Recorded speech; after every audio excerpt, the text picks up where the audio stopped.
नमस्कार सभी को, जय माता दी। दोस्तों, आज 19 मार्च 2026 चैत्र शुक्ल प्रतिपदा के साथ हमारा विक्रम संवत 2083 शुभारंभ है। आप लोगों को पता लगा होगा कि आज के संवत्सर का नाम रौद्र पड़ा है। हिंदू नव संवत्सर नया साल आज से शुरू होता है। यह वर्ष विशेष रूप से 13 महीने का होने वाला है इस बार, क्योंकि इसमें ज्येष्ठ मास में अधिक मास पड़ा है। 17 मई से 15 जून ये जुड़ेगा। इस संवत्सर के राजा बृहस्पति होंगे और मंत्री मंगल हैं, जो सकारात्मक परिवर्तन और कृषि में वृद्धि का संकेत देंगे। आज से चैत्र नवरात्रि की शुरुआत होगी और 12 माह का तो एक पुरुषोत्तम मास कहलाएगा, जिसे अधिक मास कहते हैं। तो 12 मास प्लस 1 जोड़ के 13 महीने का ये वर्ष हो रहा है। ज्येष्ठ मास जो अधिक मास कहलाएगा, मैंने बताया आपको ना, 17 मई से 15 जून तक रहेगा। तो ये जो राजा बृहस्पति है ना, इस बार के राजा बृहस्पति ज्ञान और धर्म के प्रतीक होते हैं। जैसे जो मंत्री मंगल बने हैं वो ऊर्जा और साहस के प्रतीक हैं। इनका प्रभाव मिला जुला रहेगा। गुरु राजा होने से अच्छी वर्षा और सकारात्मकता की उम्मीद है, लेकिन रौद्र संवत्सर होने वाला है। ये संवत्सर जो है चुनौतियों और बदलावों का सामना भी करना पड़ सकता है। आज के दिन हमारी पहली चैत्र शुक्ल नवरात्रि की पड़ुआ तिथि शैलपुत्री माता की पूजा होती है। कलश स्थापन होता है, इसे गुड़ पर्व भी कहते हैं। और इस अवधि में कोई भी गृह प्रवेश, मुंडन जैसे मांगलिक कार्य वर्जित होते हैं। 17 मई से 15 जून और से लेकर के 17 तक का 17 मई से लेकर के 15 जून तक का जो हमारा महीना है वो पूरा ही सब मांगलिक कार्यों से वर्जित होगा। इसमें कोई भी मुंडन नहीं कर सकता, गृह प्रवेश नहीं कर सकते और विवाह नहीं कर सकते हैं, क्योंकि ये माह जो होगा ना 17 मई से 15 जून तक का अधिक मास, पुरुषोत्तम मास भी कहते हैं। विष्णु पूजा, जप तप और दान के लिए ही अत्यंत पवित्र माना जाता है। यह वर्ष आध्यात्मिक विषय से विकास के लिए अधिकतर विशेष रहेगा। इसलिए दोस्तों, नव संवत्सर मैंने आपको सुनाया। मैं आप लोगों को दुर्गा सप्तशती का 9 दिनों में इनका पाठ सुनाऊंगी, प्रतिवर्ष की भांति।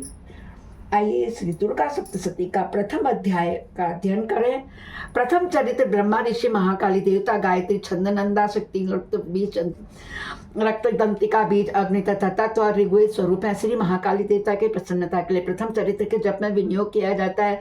भगवान विष्णु के सो जाने पर मधु और कैटभ के मारने के लिए कमल जन्मा ब्रह्मा जी ने जिनका स्तवन किया था, उन महाकाली देवी का मैं स्तवन करता हूँ। वे अपने 10 हाथों में खड्ग चक्र गदा बाण धनुष परित शुभ शुंडी मस्तक और शंख धारण करते। उनके 3 नेत्र हैं। वे समस्त अंगों में दिव्य आभूषणों से विभूषित हैं। उनके शरीर की कांति नीलमणि के समान है तथा वे 10 मुख और 10 पैरों से युक्त है। सूर्य के पुत्र सारमणि जो 8वें मनु कहे जाते हैं, मार्कंडेय जी बताते हैं कि उनकी उत्पत्ति की कथा विस्तार पूर्वक कहता हूँ, सुनो। सूर्य कुमार महाभाग सारमणि भगवती महामाया के अनुग्रह से जिस प्रकार मनवंतर के स्वामी हुए, वही प्रसंग सुनाता हूँ। पूर्व काल की बात है। सर्वोचित मनवंतर में सूरत नाम के एक राजा थे, जो चैत्र वंश में उत्पन्न हुए थे। उनका समस्त भूमंडल पर अधिकार था। वे प्रजा का अपने औरस पुत्रों की भांति धर्मपूर्वक पालन करते थे। तो भी उस समय काल विध्वंसी नाम से क्षत्रिय उनके शत्रु हो गए। राजा सूरत की दंड नीति बड़ी प्रबल थी। उनका शत्रुओं के साथ संग्राम हुआ। यद्यपि कोला विध्वंसी संख्या में कम थे, राजा सूरत युद्ध में उनसे परास्त हो गए। तब वे युद्ध भूमि से अपने नगर को लौट आए और केवल अपने देश के राजा होकर रहने लगे। समूची पृथ्वी से उनका अधिकार क्या जाता रहा, किंतु वहां भी उन प्रबल शत्रुओं ने उन समय महाभाग राजा सूरत पर आक्रमण कर दिया। राजा का बल क्षीण हो जाता चला था। इस थे। उनके दुष्ट बलवान एवं दुरात्मा मंत्रियों ने वहां उनकी राजधानी में राज की सेना और खजाना के लिए हथियार लिए। सूरत का प्रभु तो नष्ट हो चुका था, इसलिए वे शिकार खेलने के लिए घोड़े पर सवार होकर के वहां से अकेले एक घने जंगल में चले गए। वहां उन्होंने विप्र मेघा मुनि का आश्रम देखा, जहाँ कितने ही हिंसक जीव अपनी स्वाभाविक हिंसा प्रवृत्ति छोड़ करके परम शांत भाव से रहते थे। मुनि के बहुत से शिष्य थे, उस वन की शोभा बढ़ा रहे थे। वहां जाने पर मुनि ने उनका सत्कार किया और उन मुनि श्रेष्ठ के आश्रम पर इधर उधर विचरते हुए बहुत काल तक रहे। फिर ममता से आकर्षित चित्त होकर के वह इस प्रकार चिंता करने लगे कि पूर्व काल में मेरे पूर्व जन्मों ने जिसका पालन किया था वही नगर आज मुझसे रहित है। पता नहीं मेरे दुराचारी भृत्यगण और उनके धर्म की रक्षा कैसे होती होगी, कौन करता होगा। जो सदा मत की वर्षा कराने वाले हैं, शूरवीरता हुआ मेरा प्रधान हाथी अब शत्रुओं के अधीन होकर न जाने किन भोगों को भोगता होगा। जो लोग मेरी कृपा, धन और भोजन पाने से सदा मेरे पीछे पीछे चलते थे, वे निश्चय ही अब दूसरे राजाओं का अनुसरण करते होंगे। उन अपव्ययी लोगों के द्वारा सदा खर्च होते रहने के अत्यंत कष्ट से जमा किया हुआ मेरा धन खजाना खाली हो गया होगा। ये तथा कई बातें राजा सूरत सोच सोच करके परेशान हो गए। एक दिन उन्होंने वहां विप्र मेघा के आश्रम के निकट एक वैश्य को देखा। पूछा, भाई कौन हो तुम? तुम्हारे यहाँ आने का क्या कारण है? तुम क्यों शोकग्रस्त हो और अनमने से क्यों दिखाई देते हो? राजा सूरत का यह प्रेम पूर्वक का वचन सुनकर वैश्य ने विनीत भाव से कहा। वैश्य क्या बोला? हे राजन, मैं धनियों के कुल में उत्पन्न हुआ एक वैश्य हूँ। मेरा नाम समाधि है। मेरे दुष्ट स्त्री पुत्रों ने धन के लोभ से मुझे घर से बाहर निकाल दिया है। मैं इस समय धन, स्त्री और पुत्रों से वंचित हूँ। मेरे विश्वसनीय बंधुओं ने मेरा ही धन लेकर मुझे दूर कर दिया है, इसलिए दुखी होकर मैं वन चला आया हूँ। यहाँ रहकर मैं इस बात को नहीं जानता कि मेरे पुत्रों, स्त्री और स्वजनों की कुशल है या नहीं। इस समय घर में वे कुशल से रहते हैं अथवा उन्हें कोई कष्ट है। वे मेरे पुत्र कैसे हैं? क्या वे सदाचारी अथवा दुराचारी हैं? कहने का तात्पर्य है दोस्तों कि इधर वैश्य और उधर राजा सूरत दोनों ही जंगल में हैं, छोड़ छाड़ के आ गए मगर फिक्र घर की कर रहे हैं। तो राजा ने पूछा, जिन लोभी स्त्री पुरुषों आदि तुम्हारे धन के कारण तुम्हें घर से निकाल दिया, उनके प्रति तुम्हारे चित्त में इतना स्नेह क्यों है, इतना प्रेम क्यों है? तो वैश्य बोला, आप मेरे विषय में जैसी बात करते हो वह तो सब ठीक है, किंतु क्या करूं, मेरा मन निष्ठुरता नहीं धारण करता है। जिनका धन के लोभ में पड़कर पिता के प्रति स्नेह, पति के प्रति प्रेम तथा आत्मीय जनों के प्रति अनुराग का तिलांजलि दे मुझे घर से निकाल दिया, जिन्होंने उनके प्रति मेरे हृदय में बहुत स्नेह है। हे महामते, गुणहीन बंधुओं के प्रति, उन्हीं के प्रति मेरे हृदय में इतना स्नेह है। गुणहीन बंधुओं के प्रति भी जो मेरा चित्त इस प्रकार प्रेम मगन हो रहा है ना, ये क्या है?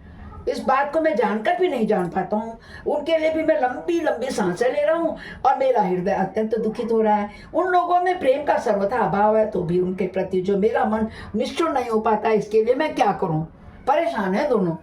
मार्कंडेय जी कहते हैं, हे ब्राह्मण, तदंतर राजाओं ने श्रेष्ठ सूरत और समाधि नामक वैश्य दोनों साथ साथ मेघा मुनि की सेवा में उपस्थित हुए और उनके साथ यथायोग्य न्यायानुकूल विनय पूर्वक बर्ताव करते। वहां तत्पश्चात वैश्य और राजा ने कुछ वार्तालाप किया। राजा ने कहा, हे भगवान, मैं आपसे एक बात पूछना चाहता हूँ, उसे बताइए। मेरा चित्त अपने अधीन न होने के कारण यह बात मेरे मन को बहुत दुखी देता है। जो राज्य मेरे हाथ से चला गया उसमें और उसके संपूर्ण अंगों से मेरी ममता बनी हुई है। मुनि श्रेष्ठ, यह जानते हुए भी कि अब मेरा नहीं है, अज्ञानी की भांति मुझे उसके लिए दुख देता है। यह क्या है? इधर यह वैश्य भी घर से अपमानित होकर है, इसके पुत्र स्त्री और मृत्यों ने इसको छोड़ दिया, स्वजनों ने भी इसका परित्याग कर दिया, तो भी यह प्रति अत्यंत हार्दिक स्नेह रखता है। इस प्रकार यह तथा मैं दोनों ही बहुत दुखी है, जिससे प्रत्यक्ष दोष देखा नहीं जा रहा। इस विषय के लिए भी हमारे मन में ममता जनित आकर्षण पैदा हो रहा है। हे महाभाग, हम दोनों समझदार हैं, तो भी इसमें जो मोह पैदा हुआ है यह क्या है? विवेक शून्य पुरुष की भांति मुझ में और इसमें भी यह मूर्ता प्रत्यक्ष दिखाई देती है। तो ऋषि बोले, महाभाग, विषय मार्ग का ज्ञान सब जीवों को है। इसी प्रकार विषय भी सबके लिए अलग अलग है। कुछ प्राणी दिन में नहीं देखते हैं तो दूसरे रात में नहीं देखते हैं। कुछ जीव ऐसे हैं जो दिन और रात्रि में बराबर देखते हैं। यह ठीक है कि मनुष्य समझदार है, किंतु केवल वे ही ऐसे नहीं होते। पशु पक्षी और मृग आदि सभी प्राणी समझदार होते हैं। मनुष्यों की समझ भी वैसी ही होती है जैसे मृग और पक्षियों की होती है, तथा जैसी मनुष्यों की होती है वैसी उन मृग पक्षी आदि की भी होती होती है यह तथा अन्य बातें भी दोनों में समान ही है। समझ होने पर भी इन पक्षियों को तो देखकर ये स्वयं भी भूख से पीड़ित होते हुए भी मोहवश अपने बच्चों की चोंच में कितने चाव से अन्न डाल रहे हैं। नरश्रेष्ठ, क्या तुम नहीं देखते कि ये मनुष्य समझदार होते हुए भी लोभवश अपने किए हुए उपकार का बदला पाने के लिए पुत्रों की अभिलाषा करते हैं। यद्यपि उन सब में समझ की कमी नहीं होती, तथापि वे संसार की स्थिति, जन्म मरण की परंपरा बनाए रखने वाली भगवती महामाया के प्रभाव द्वारा ममतामय भंवर से युक्त मोह के गहरे गर्त में गिराए गए हैं। इसलिए इसमें आश्चर्य नहीं करना चाहिए। जगदीश्वर भगवान विष्णु की योग निद्रा रूप जो भगवती माया है, उन्हीं से यह जगत मोहित हो रहा है। हे भगवती महामाया देवी, ज्ञानों के बीच चित्त को बलपूर्वक खींचकर मुंह में डाल देती है। वे भी संपूर्ण चराचर जगत की सृष्टि करते तथा प्रसन्न होने पर भी मनुष्यों को मुक्ति के लिए वरदान देते। वही परा विद्या, संसार बंधन और मोक्ष की हेतुभूता सनातनी देवी तथा संपूर्ण ईश्वरों की भी अधीश्वरी देवी है। भक्तों, जिसके हमने 9 दिन नवरात्रि पूजा की जाती है, वही वह देवी है। बता रहे हैं कि हमें उसी देवी की, उसी जगन माता की पूजा करनी चाहिए। तो राजा ने पूछा, हे भगवान, जिन्हें आप महामाया कहते हो, देवी कौन है? ब्राह्मण, उनका आविर्भाव कैसे हुआ, उनके चरित्र कौन कौन है? ब्राह्मण वेत्ताओं में श्रेष्ठ महर्षि उन देवी का जैसा प्रभाव हो, जैसा स्वरूप हो और जिस प्रकार प्रादुर्भाव हुआ हो, वह सब मैं आपके मुख से सुनना चाहता हूँ। ऋषि बोले, राजन, वास्तव में तो देवी नित्य स्वरूपा ही है। संपूर्ण जगत उन्हीं का रूप है। उन्होंने समस्त विश्व को व्याप्त कर रखा है, तथापि उनका प्राकट्य अनेक प्रकार से होता हुआ मुझसे सुनो। यद्यपि वे नित्य और अजन्मा है, तथापि उन देवताओं का कार्य सिद्ध करने के लिए प्रकट होती है।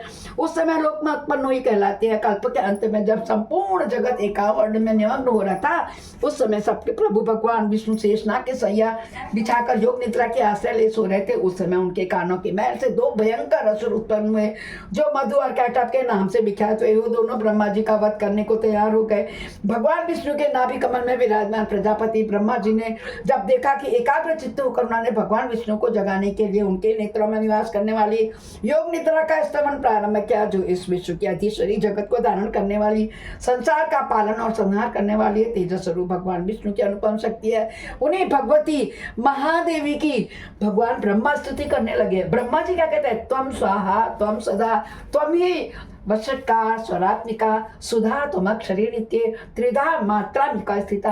हे माँ, हे देवी, हे तुम्ही स्वधा हो, तुम्ही स्वाहा हो और तुम्ही षटकार हो, वषट्कार हो। स्वर भी तुम्हारे स्वरूप है, तुम्हें जीवनदायिनी हो, सुधा हो, नित्य अक्षर प्रमाण में अकार, उकार, मकार, इन 3 मात्राओं के रूप में तुम्ही स्थित हो, तथा इन तीनों मात्राओं के अतिरिक्त जो बिंदु रूपा नित्य अर्ध मात्रा है, जिसका विशेष रूप से उच्चारण नहीं किया जा सकता, वह भी तुम्ही हो। देवी, तुम्ही संध्या, सावित्री, परम जननी हो। देवी, तुम्ही इस विश्व ब्रह्मांड को धारण करते हो, तुम्ही से जगत की सृष्टि होती है, तुम्ही से इसका पालन होता है और सदा ही तुम्ही कल्प के अंत में सबको अपने ग्रास बना लेती हो। जगत नहीं देवी, इस जगत की उत्पत्ति के समय तुम सृष्टि रूपा हो, पालन काल में स्थिति रूपा हो तथा कल्पांत के समय संहार रूप धारण करने वाली हो। तुम ये महाविद्या, महामाया, महामेघा, महास्मृति, महामोह, महारूप, महादेवी, महासुरी, तुम्ही तीनों गुणों को उत्पन्न करने वाली सबकी प्रकृति हो।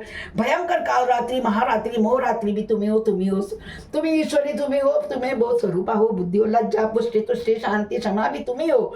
तुम खड्ग धारणी, शूल धारणी, घोर रूपा, गदा, शंख, चक्र, धनुष धारण करने वाली हो। बाण, भुसुंडी और परिघ भी तुम्हारे ही अस्त्र हैं। तुम सौम्य और सौम्यतर हो। इतना ही नहीं, जितने भी सौम्य एवं सुंदर पदार्थ है, उन सबकी अपेक्षा तुम अत्यधिक सुंदरी हो। पर और अपर सबसे परे रहने वाली परमेश्वरी तुम्ही हो। सर्वस्वरूपी देवी हो। कभी भी सत असत जो भी उसमें है, उन सबकी जो शक्ति है वह तुम्ही हो। ऐसी अवस्था में तुम्हारी स्तुति क्या हो सकती है? जो इस जगत की सृष्टि, पालन और संहार करते हैं, उन भगवान को भी तुम अपनी निंदा में अधीन कर लेते हो। तुम नहीं, तुम्हारी स्तुति करने में यहाँ कौन समर्थ है? अर्थात यानी कि देवी माँ की स्तुति कोई कर ही नहीं सकता। हमारी वाणी तुच्छ है। हे माँ, हमें माफ करना। मुझको भगवान शंकर को तथा भगवान विष्णु को भी तुमने शरीर धारण कराया था। तुम्हारी स्तुति करने की शक्ति किसमें है देवी? तुम तो अपने उदार प्रभाव से प्रशंसित हो। ये जो दोनों दुर्धर्ष और मधु कैटभ है, इनको मुंह में डाल दो और जगदीश्वर भगवान विष्णु को शीघ्र जगा दो। साथ ही इनके भीतर इन दोनों महान असुरों को मार डालने की बुद्धि भी उत्पन्न कर दो। तो ऋषि कहते हैं, राजन, जब ब्रह्मा जी ने वहां मधु और कैटभ के मारने के उद्देश्य से भगवान विष्णु को जगाने के लिए तमोगुण के अधिष्ठात्री देवी योग निद्रा की इस प्रकार से स्तुति की, तब वे भगवान नेत्र मुख नासिका बाहु हृदय और वक्षस्थल से निकलकर अव्यक्त जन्मा ब्रह्मा जी की दृष्टि के समक्ष खड़ी हो गई। योग निद्रा से मुक्त होने पर जगत के स्वामी भगवान जलार्दन उस एकावर्ण के जल में शेषनाग की सैया पर जाग उठे। फिर उन्होंने उन दोनों असुरों को देखा। वे दुरात्मा मधु और कैटभ अत्यंत बलवान और पराक्रमी थे। वे क्रोध से लाल आंखें के ब्रह्मा जी को खा जाने के लिए उद्योग कर रहे थे। तब भगवान श्री हरि ने उठकर उन दोनों के साथ 5000 वर्षों तक केवल बाहु युद्ध किया। वे दोनों भी अत्यंत बल के कारण उन्मत्त हो रहे थे। इधर महामाया ने भी उन्हें मुंह में डाल रखा था। इसलिए वे भगवान विष्णु से कहने लगे, हम तुम्हारी वीरता से संतुष्ट हैं, तुम हम लोगों से कोई सा वर मांगो। श्री भगवान बोले, यदि तुम दोनों मुझ पर प्रसन्न हो तो अब मेरे हाथों से मारे जाओ, बस इतना सा ही मैंने वर मांगा, यहाँ दूसरे किसी वर से क्या लेना है। ऋषि कहते हैं, इस प्रकार धोखे में आ जाने पर उन्होंने संपूर्ण जगत में जल ही जल देखा। तब कमल नयन से भगवान से कहा, जहाँ पृथ्वी जल में डूबी हो ना हो, जहाँ सूखा स्थान हो वहीं हमारा वध कर दो। ऋषि कहते हैं, तथास्तु कहकर शंख चक्र और गदा धारण करने वाले भगवान ने उन दोनों के मस्तक पर अपनी जांग पर रखा, उन दोनों के मस्तक को अपनी जांग पर रखकर चक्र से काट दिया।